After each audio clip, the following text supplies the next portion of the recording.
Welcome to SM study point.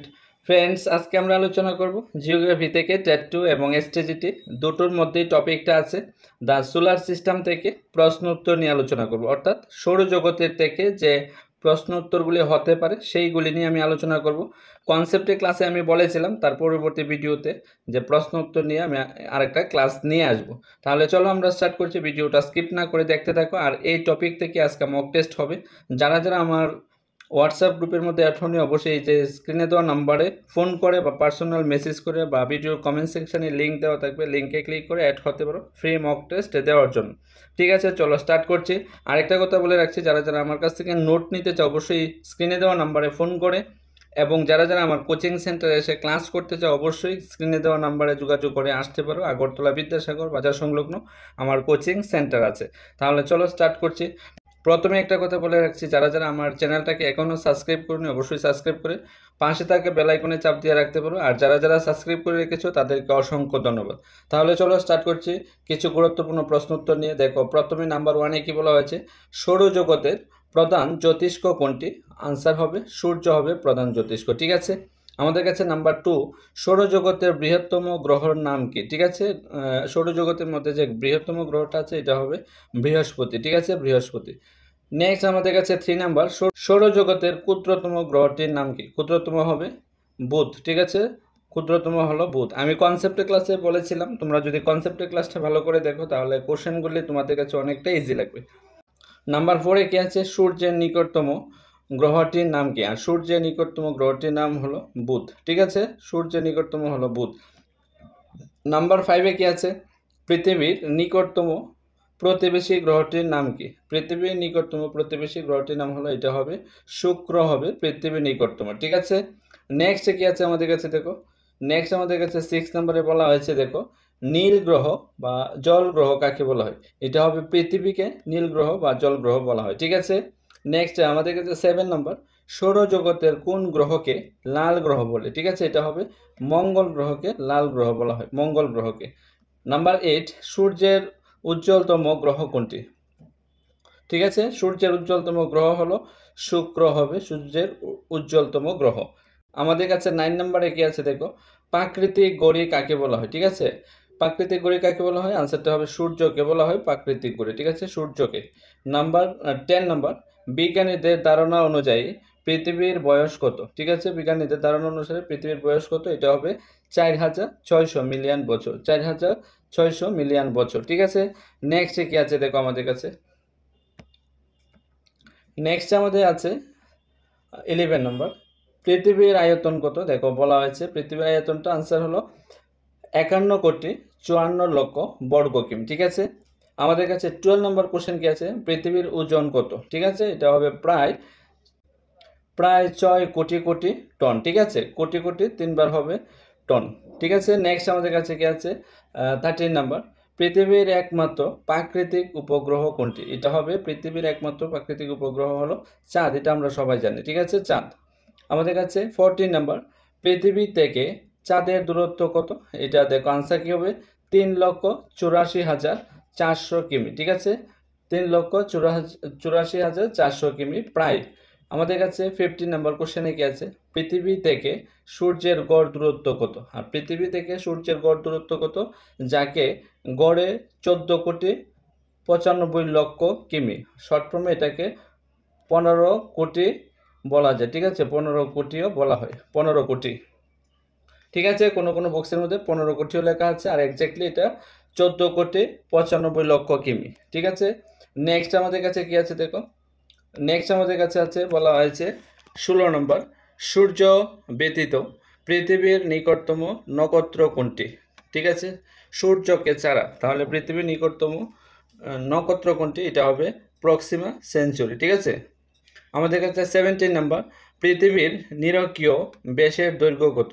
এটা হবে 12,757 কিমি, 12,757 কিমি। ঠিক আছে, আমাদের কাছে 18 নাম্বার কি আছে, পৃথিবীর মেরু ব্যাসার্ধের দৈর্ঘ্য কত? পৃথিবীর মেরু ব্যাসার্ধের দৈর্ঘ্য কত? 12,714 কিমি, 12,714 কিমি। ঠিক আছে, 19 নাম্বার, পৃথিবীর নিরক্ষীয় ব্যাস ও মেরু ব্যাসের পার্থক্য কত? এটা হবে দেখো 43 কিমি, 43 কিলোমিটার। ঠিক আছে, 43 কিলোমিটার। 20 নম্বর কোশ্চেনটা এখানে হয়ে গেছে। দেখো, পৃথিবীর নিরক্ষীয় পরিধি কত? পৃথিবীর নিরক্ষীয় পরিধি কত? এটা হবে, আনসারটা হবে দেখো 40,075 কিমি। ঠিক আছে, 40,075 কিমি।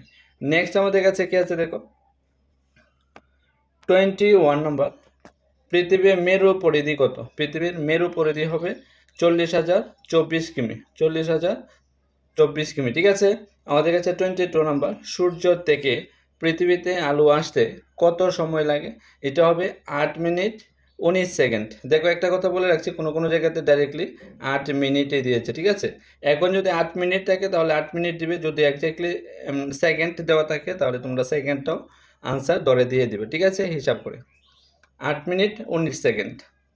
নেক্সটে কি বলা হয়েছে দেখো, 23 নম্বর, পৃথিবীর নিকটতম নক্ষত্রটির নাম কি? পৃথিবীর নিকটতম নক্ষত্রটির নাম হলো সূর্য। ঠিক আছে, আমাদের কাছে 24 নম্বর, উত্তর গোলার্ধে কোন স্থানে ধ্রুবতারার উন্নতি কোণ 90 ডিগ্রি? মানে এটা হবে সুমেরু বিন্দুতে। আমি যখন অক্ষাংশ এবং দ্রাঘিমাংশ ক্লাসটা নিয়ে আসবো, একদম সুন্দর করে বুঝিয়ে দেব অক্ষাংশ এবং দ্রাঘিমাংশ কোনটাকে বলা হয়। ঠিক আছে, নেক্সটে কি বলা হয়েছে দেখো, 25 নম্বর, পৃথিবীকে একবার পরিক্রমণ করতে চাঁদের কত সময় লাগে? এটা হবে 27 দিন 8 ঘন্টা। ঠিক আছে, 27 দিন 8 ঘন্টা সময় লাগে। নেক্সট আমাদের কাছে কি আছে দেখো, নেক্সট এখানে বলা হয়েছে সূর্য পৃষ্ঠের উষ্ণতা কত? ঠিক আছে, আনসারটা হবে 6000 degree centigrade. 6000 degree centigrade. 27 number, পৃথিবীর প্রথম মহাকাশচারী মানুষের নাম কি? এটা হবে ইউরি গ্যাগরিন। ঠিক আছে, ইউরি গ্যাগরিন। ঠিক আছে, 28 নাম্বার, ভারতের প্রথম মহাকাশচারীর নাম কি? এটা আমরা প্রত্যেকেই জানি, রাকেশ শর্মা। ঠিক আছে, রাকেশ শর্মা। আমাদের কাছে 29 নাম্বার, পৃথিবীর সর্বোচ্চ স্থান কোনটি? পৃথিবীর সর্বোচ্চ স্থান হলো মাউন্ট এভারেস্ট। ঠিক আছে, মাউন্ট এভারেস্ট, যার উচ্চতা হলো 8,848 মিটার। ঠিক আছে, আমাদের কাছে নেক্সট কোশ্চেন কি আছে, পৃথিবীর সর্বনিম্ন স্থান কোনটি? পৃথিবীর ফ্রেন্ডস আনসারটা হবে মেরিয়ানা কাত বা মারিয়ানা কাত, একই কথা। ঠিক আছে, যার গভীরতা হলো 11,033 মিটার। নেক্সট কি আছে আমাদের কাছে দেখো, নেক্সট আছে 31 নম্বর, সৌরজগতে মোট গ্রহের সংখ্যা কত? এটা হবে 8। ঠিক আছে, দেখো এখানে ব্র্যাকেটে একটা কথা লেখা আছে। 2006 সালের আগস্ট মাস থেকে প্লুটো বামন গ্রহ, অর্থাৎ গ্রহের মর্যাদা থেকে বাদ দেওয়া হয়েছে, এটাকে বামন গ্রহ বলা হয়। এখন যদি বলা হয় সৌরজগতের একটি বামন গ্রহের নাম হলো, এটা হবে প্লুটো। ঠিক আছে, নেক্সট আমাদের কাছে 32 নম্বর, সূর্যের দূরতম গ্রহ কোনটি? সূর্য থেকে দূরে, এটা হবে নেপচুন। ঠিক আছে, নেপচুন। আমাদের কাছে 33 নম্বর, কোন গ্রহ থেকে বোঝা যায় পৃথিবীর আকৃতি গোলাকার? এটা হবে চন্দ্রগ্রহ থেকে। ঠিক আছে, চন্দ্রগ্রহণ। আমাদের কাছে 34 নম্বর, গ্রহদের মধ্যে আয়তনে পৃথিবীর স্থান কত? এটা হবে পঞ্চম, হবে পঞ্চম। ঠিক আছে, পঞ্চম। নেক্সট আমাদের কাছে কি আছে দেখো, নেক্সট আমাদের কাছে আছে 35 নম্বর, দূরতার পরিমাণ কত? এটা হবে প্রায় 20 কিলোমিটার। ঠিক আছে, প্রায় 20 কিলোমিটার। 36 নম্বর, সূর্য থেকে পৃথিবীর গড় দূরত্ব কত? এটা হবে প্রায় 15 কোটি কিমি। দেখেছো, আমি একটু আগে কিন্তু বলেছিলাম এই যে সূর্য থেকে পৃথিবীর গড় দূরত্ব, এটা হবে ডাইরেক্টলি আমরা 15 কোটি কিলোমিটার বলতে পারি। 37 নম্বর, পৃথিবীর গড় ব্যাসার্ধ কত? এটা হবে 12,800। কত? 12,800 হবে পৃথিবীর গড় ব্যাসার্ধ। নেক্সট এখানে বলা হয়েছে নীল গ্রহ কাকে বলা হয়? এটা হবে পৃথিবীকে নীল গ্রহ বলা হয়। কাকে? পৃথিবীকে নীল গ্রহ। 39 নম্বর, পৃথিবীর যমজ গ্রহ বলা হয় কাকে? এটা হবে শুক্রকে পৃথিবীর যমজ গ্রহ বলা হয়। কাকে? শুক্রকে। নেক্সট আমাদের কাছে কি আছে দেখো, নেক্সট আমাদের কাছে আছে প্রথম মহিলা মহাকাশচারীর নাম কি? এটা হবে ভ্যালেন্টিনা তেরেস্কুভা। ঠিক আছে, আমাদের কাছে 41 নম্বর কি আছে, পৃথিবী যে ছায়াপথের অন্তর্গত তার নাম কি? এটা হবে আকাশগঙ্গার ছায়াপথের অন্তর্গত। ঠিক আছে, আকাশগঙ্গা। 42 নম্বর, মহাকাশের বৃহত্তম নক্ষত্রের নাম কি? এটা হবে বেটেলজা। এটা হবে বৃহত্তম নক্ষত্রের নাম হলো বেটেলজা। ঠিক আছে, মহাকাশের বৃহত্তম নক্ষত্রের নাম হলো বেটেলজা। আমাদের কাছে 43 নম্বর, সৌরজগতের শীতলতম গ্রহের নাম কি? এটা হবে ইউরেনাস। ঠিক আছে, ইউরেনাস হলো সবথেকে শীতলতম স্থান। আমাদের কাছে নেক্সট কি আছে দেখো, নেক্সটে বলা হয়েছে 44 নম্বর, রাক্ষস গ্রহ কাদের বলা হয়? এটা হবে ইউরেনাস, বৃহস্পতি, শনি এবং নেপচুনকে রাক্ষস গ্রহ বলা হয়। ঠিক আছে। 45 নম্বর, সূর্য পৃথিবীর চেয়ে প্রায় কত গুণ বাড়ে? এটা হবে প্রায় 3 গুণ বাড়ে। ঠিক আছে, 3 গুণ বাড়ে। আমাদের কাছে 46 নাম্বার, প্রক্সিমা সেন্টারাই থেকে পৃথিবীর দূরত্ব কত? আনসার হবে 4 থেকে 2 আলোকবর্ষ। 4 থেকে 2 আলোকবর্ষ অর্থাৎ 4 থেকে 2 আলোকবর্ষ। আমাদের কাছে 47 নাম্বার, তারা বা নক্ষত্রের উৎপত্তি হয় কোথায় থেকে? এটা হবে নেহেরিকা থেকে। ঠিক আছে, নেহেরিকা থেকে উৎপত্তি হয়। নেক্সট কি আছে আমাদের কাছে দেখো, নেক্সট আমাদের কাছে বলা হয়েছে 48 নাম্বার, বৃহত্তম গ্রহাণুর নাম কি? এটা হবে সেরেস। সেরেস হলো বৃহত্তম গ্রহাণুর নাম। আমাদের কাছে 49 নাম্বার, বৃহস্পতি পৃথিবীর চেয়ে কত গুণ বড়? এটা হবে 1300 গুণ বড়। ঠিক আছে, 1300 গুণ বড়। 50 নাম্বার, আকাশ নিয়ে যারা গবেষণা করেন তাদের কি বলা হয়? এটা হবে জ্যোতির্বিজ্ঞানী। ঠিক আছে, জ্যোতির্বিজ্ঞানী বলা হয়। আমাদের কাছে 51 নাম্বার, মিথেন গ্যাস বেশি থাকায় ইউরেনাসের রং কি হয়? এটা হবে সবুজ হয়। কি হয়? সবুজ হয়। নেক্সট আমাদের কাছে কি আছে দেখো, 52 নাম্বার, সৌরজগতের 3টি বামন গ্রহ কি কি? সৌরজগতের 3টি বামন গ্রহ হলো প্লুটো, সেরেস, এরিস। ঠিক আছে। আমাদের কাছে 53 নাম্বার, কাকে সৌরজগতের অলঙ্কার গ্রহ বলা হয়? এটা হবে শনি গ্রহকে অলঙ্কার গ্রহ বলা হয়। ঠিক আছে, কাকে? শনি গ্রহকে। 54 নাম্বার, দোষের গ্রহ বলা হয় কাকে? এটা হবে বুধ গ্রহকে দোসর গ্রহ বলা হয়। ঠিক আছে, বুধ গ্রহকে। 55 নাম্বার, গ্রেট রেড স্পট দেখা যায় কোন গ্রহে? এটা হবে বৃহস্পতি গ্রহে। বৃহস্পতি গ্রহে। ঠিক আছে। নেক্সট আমাদের কাছে কি আছে দেখো, 56 নাম্বার, সৌরজগতের সবচেয়ে বেশি ঘনত্ব সম্পূর্ণ গ্রহ কি? এটা হবে পৃথিবী হবে গ্রহ। ঠিক আছে, পৃথিবী। 47 নাম্বার, সৌরজগতের সবচেয়ে কম ঘনত্ব সম্পূর্ণ গ্রহ কোনটি? এটা হবে শনি হবে কম ঘনত্বপূর্ণ। ঠিক আছে। 58 নাম্বার, নেপচুনের সবচেয়ে বড় উপগ্রহের নাম কি? এটা হবে, আনসারটা হবে টাইটন। ঠিক আছে, টাইটন, ভালো করে দেখে রাখো, টাইটন। আর নেক্সট আমাদের কাছে 59 নাম্বার, শনি গ্রহের সবচেয়ে বড় উপগ্রহের নাম কি? এটা হবে টাইটান। ঠিক আছে, এই দেখো টাইটান, ট আকার ও সেটাই ট আকার দন্তানো টান, টাইটান।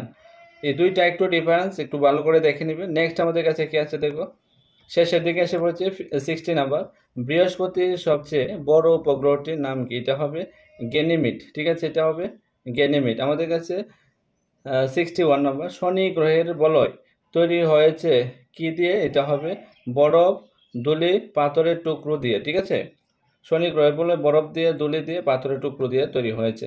62 নাম্বার, পৃথিবীর আকৃতিকে কি বলা হয়? পৃথিবীর আকৃতিকে অভিগত গোলক বা জিওড বলা হয়। ঠিক আছে ফ্রেন্ডস, এই ছিল আমাদের কাছে সৌরজগৎ থেকে যে গুরুত্বপূর্ণ কোষের প্রশ্নোত্তর নিয়ে আলোচনা। আশা করি তোমাদের কাছে অনেকটাই কাজে আসবে। যদি ক্লাসটা ভালো লেগে থাকে অবশ্যই ক্লাসটা বিভিন্ন জায়গাতে শেয়ার করতে পারো, এবং যারা যারা এখনও আমার চ্যানেলটাকে সাবস্ক্রাইব করেনি অবশ্যই সাবস্ক্রাইব করে পাশে থাকা বেল আইকনে চাপ দিয়ে রাখতে পারো। আর যারা যারা আমার কাছ থেকে নোট নিতে চাও অবশ্যই আমি নাম্বারটা বলে রাখছি। নাম্বারটা হলো, আমার ফোন নাম্বারটা হলো 9485160859। এই নাম্বারে ফোন করে বিস্তারিত জানে অবশ্যই যোগাযোগ করতে পারো নোট নেওয়ার জন্য। ঠিক আছে, তোমরা সবাই ভালো থাকবে, সুস্থ থাকবে।